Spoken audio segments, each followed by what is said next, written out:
With the Blue Jays acquiring George Springer in free agency and then acquiring Marcus Semien in free agency just yesterday, we kind of had a feeling that the focus would turn to the arms and to the pitching staff, whether it was bullpen or whether it was the starting pitching staff, right? We didn't know how the Jays were going to do this, though. We didn't know if they were going to go free agency or if they were going to go via the trade market. Well, it seems they went the trade market with the other busiest team in the offseason, the New York Mets. And the Blue Jays acquire left-hander Steven Matz from the New York Mets in exchange for right-handed pitcher Sean Reid-Foley, right-handed pitcher Yancey Diaz, and I'm pretty sure right-handed pitcher Josh Winckowskie. Those are the three prospects the Jays sent back to New York in exchange for left-hander Steven Matz. Before I even start talking about the players that were just dealt, I'm going to tell Jays fans and Mets fans, whoever's on here, that nobody really won this deal. I'm going to tell you that right now, right? Sean Reid-Foley, Jays fans know him. He's a roller coaster ride at that, period. That's all he is. Yancey Diaz, probably a bullpen guy at best, in my opinion. I don't think he's a starter in the big leagues. In my opinion, at least. I could be totally wrong. Josh Winckowskie, probably the most raw out of the other two, out of the three guys, 22 years old. But again, he's an A-ball. He has never pitched a game in Double-A. You don't know what you're going to get from this kid at all. What did the Jays get? Well, they got a guy who's going to pitch in the big leagues this year. That's what you got in this deal. The Mets, they were okay with trading away Steven Matz, because they might be going after Trevor Bauer right now. So they're totally fine with that kind of thing. But for the Blue Jays, the way they've spent money in the offseason, they needed to get some sort of arm. And in my opinion, Steven Matz is this. He is a guy that is going to give up the fly balls. And if he stays healthy and keeps the ball on the ground, he can be very good. However, he has not shown anybody in his entire career that he is a top-notch pitcher in the big leagues. That is why you didn't have to give up any top-tier prospects for him or whatnot, right? His career ERA is 4.35. Nothing crazy about it. Nothing to snub your nose at, but nothing that's going to blow you out of the water, really. Last year, 9.68 ERA in 2020, but as we all know, the 2020 season was an absolute roller coaster ride, as Sean Reid-Foley is. So you really can't go off of those numbers. You really can't. It was like, 5 or 6 starts? You can have 5 or 6 terrible starts, then have 2 great ones, and then the numbers look completely different, right? So I don't go off of those 2020 numbers. I wanted to bring them up just to kind of give you the number. But in 2019, he had an ERA of 4.21, was a lot better. Pitched, I think, 150 innings.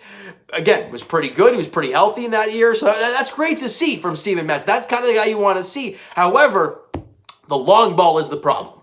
And that's the one thing if I'm looking at Steven Matz and I'm like, okay, well, the fly balls are not good. American League East, you got a lot of big hitters in the American League East. I don't care who you're looking at. We're looking at the Red Sox, the Rays. You can throw in the Orioles, even though they're not really anything crazy. But the New York Yankees, right? And especially with the ballparks the way they are, they're all bandboxes. There's a lot of home runs given up in those ballparks. You bring in a guy who gives up a lot of home runs, that's a problem. But Jays fans, we know Pete Walker, pitching coach of the Toronto Blue Jays. We know how he gets players and he brings out the best in them. Maybe not all of them. Tanner Roark, Chase Anderson. But he has done so with some very good pitchers. Look at a guy like Marco Estrada, for example. Mediocre guy, bullpen, long man relief, right? Comes to Toronto, finds himself. No idea where it came from, just found himself. I look at Steven Matz and I'm like, he's got some good stuff. He's got a good changeup, got a pretty damn good slider. Look, his fastball's not going to touch 98, 99, but he's going to, if he puts it in a good spot, the other pitches will play. Look at a guy like Hyunjin Ryu. His fastball doesn't even touch 90 half the time.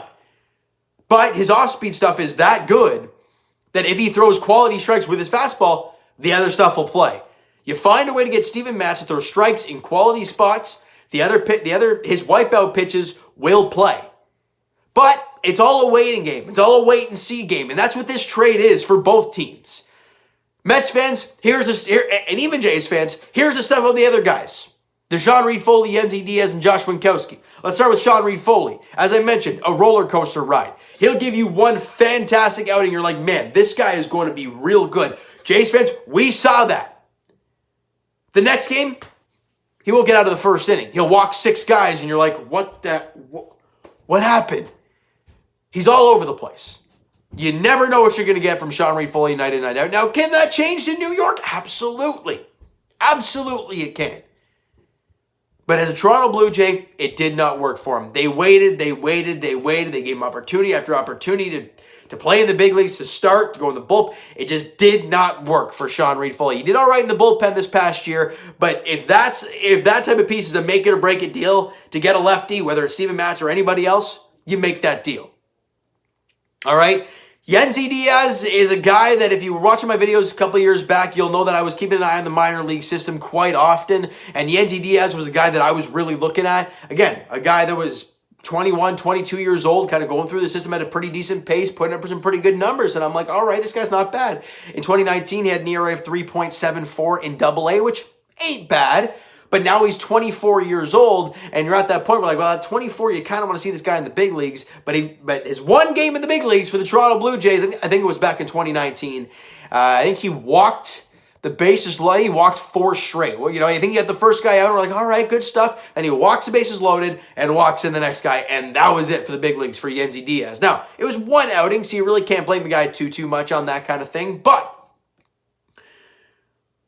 I don't know what to expect out of him. I don't see him as a big league starter. Now, hey, can things change? Can he find himself and become a great big league starter? Absolutely. That's the crazy thing about prospects. You never know. But he's 24 years old and has never pitched higher than AA if you exclude that one game with the Blue Jays.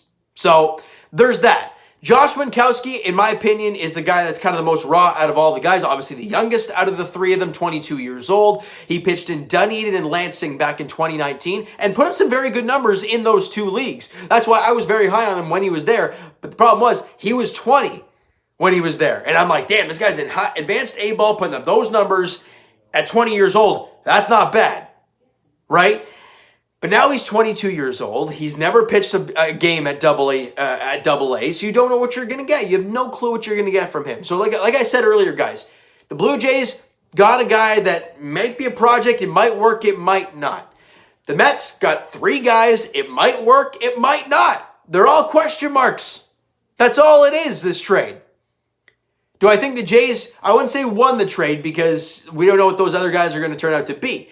But they got the most established guy in this deal. Now, I'm not saying this is a bad trade for the Mets because they made this trade for a reason. That might be to push for Trevor Bauer right now. And if that's the case, I think Trevor Bauer is better than Steven Matz. I think we can kind of agree on that. So for the Jays, they got a guy. Is it their guy? Is it the guy they want? I don't know. Do they go out there and maybe still go for a pitcher? I don't know. All I know is they got a left-handed pitcher. They got a guy that can throw strikes. He's been pretty good at that. He needs to stay healthy, keep the ball in the ballpark, and he should be okay. But it's all a waiting game, all right, guys? So you know what? That is going to do it for this one. If you enjoyed the video and like the trade, do you not like the trade? You're still kind of confused about the trade, or you're kind of wait and see about the trade. That's kind of where I'm sitting in that sense. All right, so smack the like button. I do appreciate that. Hit that subscribe button if you guys have not already. Comment down below your thoughts on the deal. Do you like it? Do you not like it? Overpay, underpay, all that great stuff, guys. Let me know in the comments below. Twitter is down below for myself. Follow, send me a DM, all that great stuff. Also, the Instagram link is down in the description, so follow up there if you've not done so already. All right. The Instagram page is down below as well, so follow up there if you've not done so already, of course. You know, a little bit of that. And I will talk to you guys Raptors edition. It'll be on Friday night, Sacramento, at Amalie Arena. Raptors looking to get back into the win column after the tough loss tonight against the Milwaukee Bucks. All right, 7:30 tip-off there at Amalie Arena. And as for the Toronto Maple Leafs, they take on the Edmonton Oilers tomorrow, 10 p.m. puck drop at Scotiabank. No, that's in Edmonton, excuse me. It's 10, why would they play at Scotiabank at 10 o'clock at night? Come on now. 10 o'clock puck drop there in Edmonton. That video will be uploaded the next day for you guys. So I apologize in advance for it, but I wanted to let you know that it'll be uploaded the next day. All right? And as for the Blue Jays, are they done? I don't know. I have no clue. If not, let's see maybe a Taiwan Walker coming back. Let's see maybe a James Paxton, Jake Odorizzi. Give me a little something here. Something other than Steven Matz, because I think they need a little bit more than the Steven Matz on this team to be that good. All right? So thank you guys so much for listening and watching. Hope you guys enjoyed the video. We'll talk to you guys then.